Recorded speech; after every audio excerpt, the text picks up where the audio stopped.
Halo semuanya, Assalamualaikum warahmatullahi wabarakatuh. Perkenalkan, nama saya Solistiawati dengan NPM 2013053081.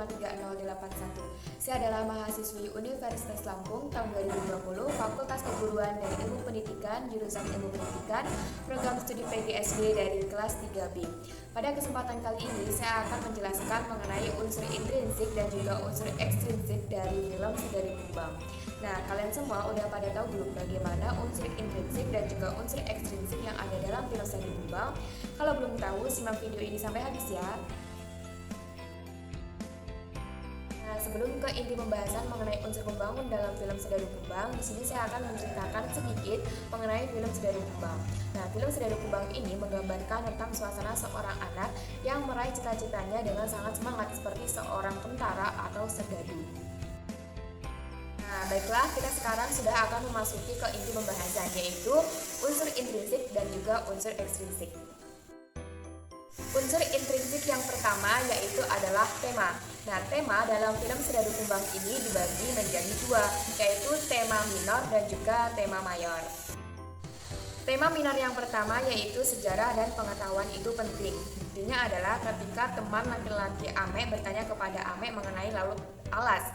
Nah, pada zaman dahulunya ternyata itu bukanlah laut, melainkan sebuah selat yang diapit oleh dua daratan atau gunung. Nah, lalu ada lagi teman wanita Ame bertanya kepada Ame mengenai dari Gunung Rinjani maupun Gunung Tambora itu mana yang lebih tinggi. Ternyata pada zaman dahulunya Gunung Tambora itu lebih tinggi daripada Gunung Rinjani. Namun sekarang lebih tinggi Gunung Rinjani karena Gunung Tambora itu pernah meletus dan separuh bagiannya itu hilang sampai mengubur kurang lebih 3 kerajaan. Tema minor yang kedua yaitu kita harus mengusahakan untuk tidak datang terlambat ketika pergi sekolah. Nah, buktinya adalah Ame dan teman-temannya ini selalu datang terlambat ke sekolah dengan berbagai macam alasan. Tema minor yang berikutnya adalah kita harus memikirkan cita-cita kita sedari dini dan kita tidak boleh malu menunjukkan cita-cita kita kepada orang lain. Nah, buktinya adalah ketika Ame ditanya apa cita-citanya, maka ia menjawab polisi. Namun dia itu malu menunjukkan kepada orang lain karena ia takut bahwa orang lain itu akan meremehkannya karena kekurangannya, yaitu bibirnya sunding. Minor yang terakhir dari film Sedari Kumbang yaitu sebagai pelajar kita itu harus bangun pagi agar kita tidak telat ke sekolah. Nah, buktinya adalah Ame, Acan dan juga Ume serta kawan-kawan ini selalu datang terlambat ke sekolah karena kesiangan bangun. Nah, selanjutnya yaitu tema mayor. Tema mayor dalam film Sedari Kumbang ini ada 3, yaitu pengetahuan, cita-cita, dan juga disiplin yang sangat berguna bagi masa depan kita. Yang selanjutnya dari unsur intrinsik dalam film Sedari Kumbang adalah tokoh dan juga penokohan. Nah, tokoh dan penokoh dalam film Sedari Kumbang ini macam-macam yang dibagi menjadi tokoh utama dan juga tokoh tambahan. Ada tokoh nyata dan juga tokoh maya, serta ada tokoh protagonis, antagonis, dan juga tritagonis.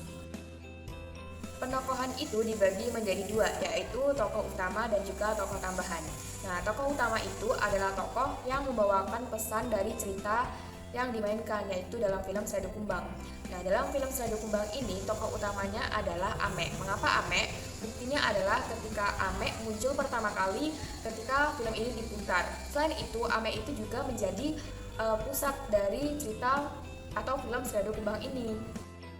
Yang selanjutnya yaitu tokoh tambahan. Nah, tokoh tambahan ini dibagi lagi menjadi 2, yaitu tokoh tambahan sekunder dan tokoh tambahan komplemen. Nah, tokoh tambahan sekunder ini contohnya adalah Umbe, Acan, dan juga Minun. Buktinya adalah Umbe dan Acan ini adalah sahabat karibnya Ame, dan Minun itu adalah kakaknya Ame. Minun ini selalu menghibur adiknya yaitu Ame ketika bersedih dan selalu menyemangati adiknya. Yang kedua yaitu tokoh tambahan komplemen. Nah, tokoh tambahan komplemen ini dalam film Sedari Kumbang yaitu Pak Alim, Pak Openg, Ketut, dan juga Zakaria. Buktinya adalah tokoh ini tuh selalu muncul, namun tidak terlalu banyak muncul dan tidak juga terlalu dekat dengan tokoh utama yaitu Ame. Yang selanjutnya yaitu tokoh nyata dan juga tokoh maya. Nah, tokoh nyata itu adalah tokoh yang benar-benar muncul dalam film Nah, contohnya seperti Ame, Ube, Acan, dan juga lain-lain. Nah, buktinya adalah tokoh-tokoh yang saya sebutkan di atas tadi itu ikut dalam film ini, film Serdadu Kumbang, dan muncul secara nyata. Yang kedua adalah tokoh maya. Nah, tokoh maya ini adalah tokoh yang tidak nyata atau hanya disebut-sebut saja itu. Contohnya adalah orang Malaysia dan guru Indonesia. Buktinya adalah tokoh yang saya sebutkan tadi tidak muncul secara nyata dalam film Serdadu Kumbang ini. Nah, terbukti dalam ucapan Pak Zakaria yang mengatakan bahwa pada zaman dahulu kala, orang Malaysia itu datang ke Indonesia minta dikirimkan guru dari Indonesia, padahal tokoh tersebut tidak benar-benar muncul dalam film. Selanjutnya, tokoh itu juga dibagi menjadi 3, yaitu tokoh protagonis, antagonis, dan juga tritagonis. Nah, tokoh protagonis ini adalah tokoh yang baik, contohnya seperti Ame, Ube, Acan, dan juga lain-lain. Nah, buktinya adalah Ame ini selalu berkorban untuk teman-temannya agar bisa mengikuti ujian. Yang selanjutnya yaitu tokoh antagonis. Nah, tokoh antagonis ini adalah tokoh yang jahat atau yang sifatnya berlainan dari tokoh protagonis. Nah, contohnya adalah Pak Alim.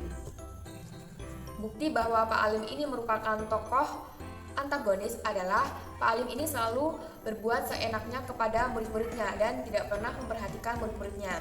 Nah, Pak Alim ini dikenal sebagai guru yang killer. Selanjutnya yaitu tokoh tritagonis. Nah, tokoh tritagonis ini adalah tokoh yang tidak memihak tokoh antagonis maupun tokoh protagonis atau yang disebut dengan tim netral. Nah, contohnya adalah Pak Kepala Sekolah.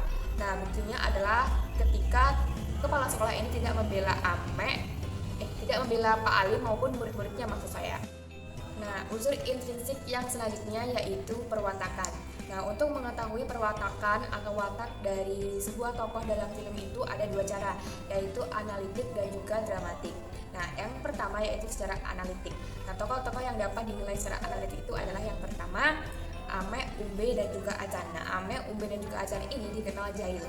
Buktinya adalah selalu mencuri buah jeruk milik Pak Haji Idrus. Nah, yang kedua yaitu Minun.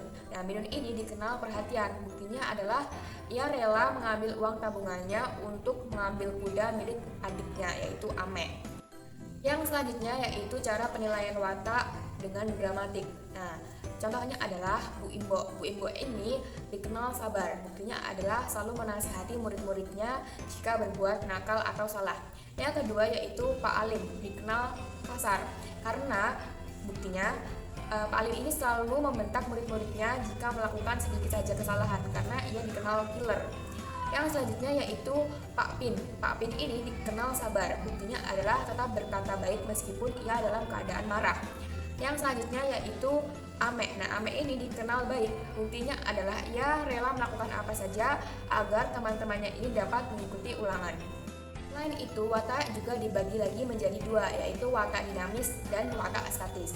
Nah, watak dinamis adalah watak yang selalu berubah-ubah sikapnya. Contohnya adalah Ame, Ube, Acan, Minun, dan juga Zakaria.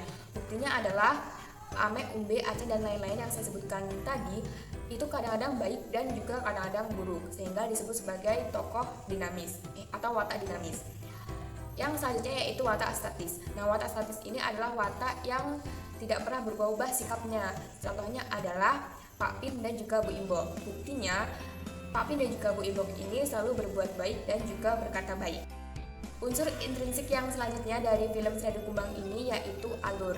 Nah, alur itu ada 5 urutan, yaitu yang pertama pada keadaan situasi, yang kedua masalah muncul, yang ketiga klimaks, yang keempat anti klimaks, dan yang kelima adalah akhir atau penyelesaian.